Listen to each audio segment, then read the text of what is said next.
ಇದು ಯಾವ ಗಿಡ ಅಂದರೆ ಇದು ನುಗ್ಗೆ ಗಿಡ. ಸೊ ನಾನು ನುಗ್ಗೆ ಗಿಡಗಳನ್ನ ಬೆಳೀತಾ ಇದ್ದೀನಿ. ನೋಡಿ, ಇದು ನಮ್ಮದು ಫಾರ್ಮ್ ಹೌಸು ಎಡ್ಜಲ್ಲೆಲ್ಲ ನಾನು ಏನು ಮಾಡಿದ್ದೀನಿ ಅಂದರೆ ನುಗ್ಗೆ ಗಿಡಗಳನ್ನ ಹಾಕ್ಬಿಟ್ಟಿದ್ದೀನಿ.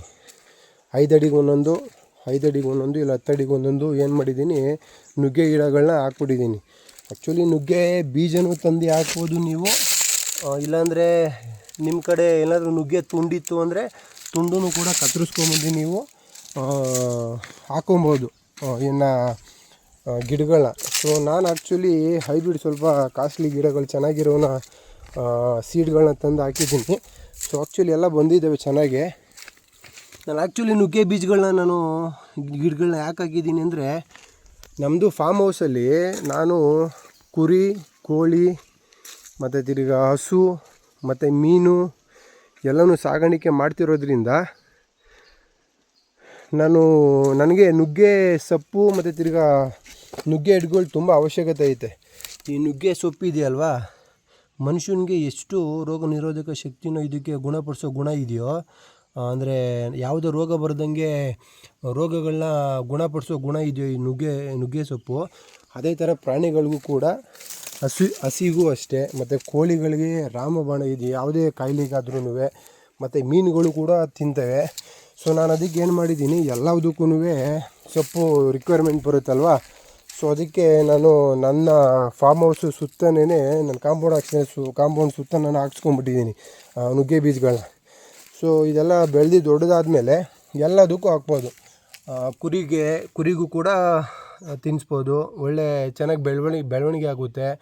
ಕುರಿಗೆ ಯಾವುದೇ ರೋಗ ಬರೋಲ್ಲ. ಮತ್ತು ತಿರ್ಗಾ ಇನ್ನೊಂದೇನೆಂದರೆ ಬೋನ್ಗಳೆಲ್ಲ ಚೆನ್ನಾಗಿ ಸ್ಟ್ರೆಂತ್ ಆಗುತ್ತೆ ಕುರಿಗಳಿಗೆ. ಮೀನುಗಳು ಕೂಡ ತಿಂತವೆ ನುಗ್ಗೆ ಸೊಪ್ಪನ್ನ. ಮೀನುಗಳು ಕೂಡ ತುಂಬ ಬೇಗ ಸೈಜ್ ಬರ್ತವೆ ಇದನ್ನ ನುಗ್ಗೆ ಸೊಪ್ಪನ್ನ ತಿಂದರೆ. ಮತ್ತು ಕೋಳಿಗಳಿಗೂ ಅಷ್ಟೇ.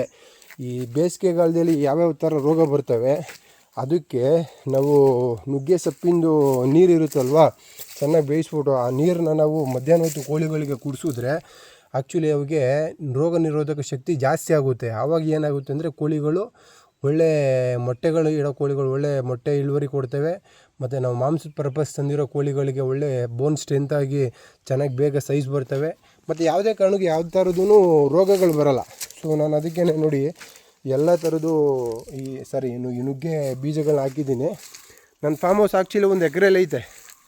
ಅದು ನಮ್ಮದು ಫಿಶ್ ಫಾರ್ಮಿಂಗು ಇದು ಪಾಂಡು ನೋಡಿ ಅಲ್ಲಿದೆ.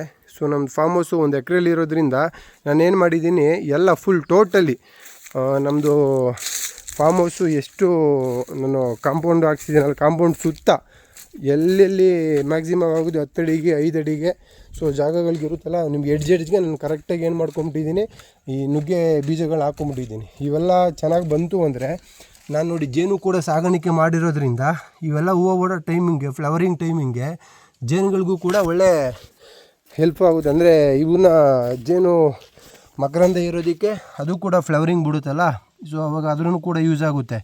ಮತ್ತು ತಿರ್ಗಾ ಈ ಥರ ನಾನು ಸಾಕ್ತಿರೋ ಎಲ್ಲ ಥರ ಕೋಳಿಗಳಿಗೆ ನಮಗೆ ಮನೆಗೆ ತಿನ್ನೋದಕ್ಕೆ, ಸೊ ಮಾರಾಟ ಮಾಡ್ತೀನಿ ಅಂದ್ರೂ ಕೂಡ ಮಾಡ್ಬೋದು ನುಗ್ಗೆ ಸೊಪ್ಪನ್ನ.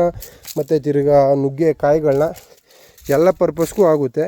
ಸೊ ಮನುಷ್ಯರು ಆ್ಯಕ್ಚುಲಿ ವಾರದಲ್ಲಿ 1 ದಿವಸ ನುಗ್ಗೆ ಸೊಪ್ಪು ಇಲ್ಲ ನುಗ್ಗೆಕಾಯಿನ ತಿಂದರೆ ಯಾವುದೇ ರೋಗ ರುಜಿನಗಳು ಕೂಡ ಬರೋಲ್ಲ. ಸೊ ನಾನು ಅದರಿಂದ ಈ ನುಗ್ಗೆ ಬೀಜಗಳನ್ನ ಹಾಕ್ಕೊಂಡಿದ್ದೀನಿ. ನೋಡಿ ಇವಾಗ ಇಷ್ಟಿಷ್ಟು ಸಸಿಗಳು ಬಂದಿದ್ದಾವೆ. ಸೊ ದೊಡ್ಡದಾದಮೇಲೆ ಇದನ್ನು ಕೂಡ ಯಾವ ಥರ ಇರುತ್ತೆ ಅಂತ ನಿಮಗೆ ಮುಂದಿನ ವೀಡಿಯೋಗಳು ಇದ್ರದ್ದು ಕೂಡ ನಿಮ್ಗೆ ಅಪ್ಡೇಟ್ಸ್ ಮಾಡ್ತೀನಿ. ಇದೊಂದು ಇನ್ಫಾರ್ಮೇಷನ್ನ ಹೇಳಬೇಕು ಅಂತ ಅನಿಸ್ತು ನಮ್ಮ ರೈತರುಗಳಿಗೆ. ಸೊ ದಯವಿಟ್ಟು ನಮ್ಮ ರೈತರುಗಳು ಈ ನುಗ್ಗೆ ಬೀಜನ ಸ್ವಲ್ಪ ಕಾಸ್ಟ್ಲಿ ಆದರೂ ಪರವಾಗಿಲ್ಲ, ಚೆನ್ನಾಗಿರೋ ನುಗ್ಗೆ ಬೀಜಗಳನ್ನ ತಂದುಬಿಟ್ಟು ನಮ್ಮ ಹೊಲ ಗದ್ದೆಗಳಿರ್ತಾವಲ್ಲ, ಈ ಆಲ್ಮೋಸ್ಟ್ ಎಲ್ಲರಿಗೂ ಕಾಡು ಗುಡ್ಡಗಳಿರೋ ರೈತರುಗಳಿಗೆ ಕಾಡುಗಳಲ್ಲಿ ಒಂದು ಅಷ್ಟು ಜಮೀನು ಇದ್ದೇ ಇರುತ್ತೆ. ಅಂಥ ಕಡೆ ನೀವು ಈ ನುಗ್ಗೆ ಬೀಜಗಳನ್ನ ಹಾಕ್ಬಿಟ್ರೆ ಒಳ್ಳೆ ಸೊಪ್ಪು ಕೂಡ ಸಿಗುತ್ತೆ. ನೀವೇನಾರ ದನ ಕುರಿ ಮನೇಲಿ ಏನಾರ ಸಾಕಿರೋ ಪ್ರಾಣಿ ಪಕ್ಷಿಗಳಿಗೂ ಕೂಡ ನಿಮಗೆ ನೋಡಿ ಈ ಥರ ಇವು ಹೆಲ್ಪ್ಫುಲ್ ಆಗುತ್ತೆ. ನೀವು ನೆಕ್ಸ್ಟ್ ಏನಾರು ಬಿಸ್ನೆಸ್ ಆಗಿ ಮಾಡ್ತೀನಿ ಅಂದ್ರೂ ಕೂಡ ನುಗ್ಗೆ ಸೊಪ್ಪನ್ನು ಕೂಡ ಮಾರ್ಬೋದು. ಮತ್ತು ತಿರ್ಗಾ ನುಗ್ಗೆ ಕಾಯಿನೂ ಕೂಡ ಮಾರ್ಬೋದು. ಏನಾರ ನುಗ್ಗೆ ಎಣ್ಣೆ ತೆಗಿತೀರಂದರೆ ನುಗ್ಗೆ ಎಣ್ಣೆನೂ ಕೂಡ ಒಳ್ಳೆ ಕಾಸ್ಟ್ಲಿ ಇದೆ ಇವಾಗ. ಮತ್ತು ತಿರ್ಗಿ ಇನ್ನು ನುಗ್ಗೆ ಸೊಪ್ಪಿಂದ ತುಂಬ ಥರದ್ದು ಏನೇನೋ ಪದಾರ್ಥಗಳೆಲ್ಲ ಮಾಡ್ತಾರೆ, ಅದನ್ನೆಲ್ಲ ಮಾಡ್ಕೋಬೋದು. ನಮ್ಮ ರೈತರುಗಳು ತಂದು ಹಾಕ್ಕೊಂಡ್ರೆ ಖಂಡಿತ ಯೂಸ್ ಆಗುತ್ತೆ ನಿಮಗೆ. ಸೊ ಯಾರಿಗಾದ್ರೂ ರಿಕ್ವೈರ್ಮೆಂಟ್ ಇತ್ತು ಅಂದರೆ ಸೊ ಈ ಥರ ತಂದು ಹಾಕ್ಕೊಳ್ಳಿ. ಬದಿಗಳಲ್ಲಿ ಹಾಕ್ಕೊಂಡ್ರೂ ಕೂಡ ಇವೇನು ಜಾಸ್ತಿ ಮೇಂಟೆನೆನ್ಸ್ ಎಲ್ಲ ಏನಿರಲ್ಲ. ಕರೆಕ್ಟಾಗಿ ಸಸಿಗಳು ಬರೋವರೆಗೂ ನೀರನ್ನ ಬಿಟ್ಕೊಂಬಿಟ್ರೆ ಅದಾದಮೇಲೆ ಸಸಿಗಳೆಲ್ಲ ನೀಟಾಗಿ ಹೊತ್ಕೊಂಡಾದಮೇಲೆ ಏನು ತೊಂದರೆ ಇರೋಲ್ಲ. ಸೊ ಬರೀ ಜಸ್ಟು ಒಂದು ತಿಂಗ್ಳಿಗೊಂದು ಸತಿ 15 ದಿವ್ಸಕ್ಕೆ ಸತಿ ನೀರು ಬಿಟ್ಕೊಂಡ್ರೆ ಸಾಕು, ಚೆನ್ನಾಗಿ ಬರ್ತವೆ. ಇನ್ನೂ ಹೆಚ್ಚಿನ ಮಾಹಿತಿಗೆ ನಮ್ಮದು ಯೂಟ್ಯೂಬ್ ಚಾನಲ್ ಇರುತ್ತೆ, ನಮ್ಮದು ಇನ್ಸ್ಟಾಗ್ರಾಮು ಫೇಸ್ಬುಕ್ ಪೇಜ್ ಇದೆ.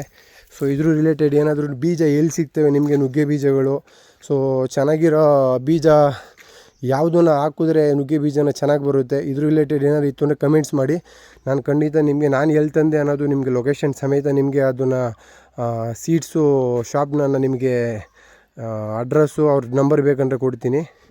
Thank you so much.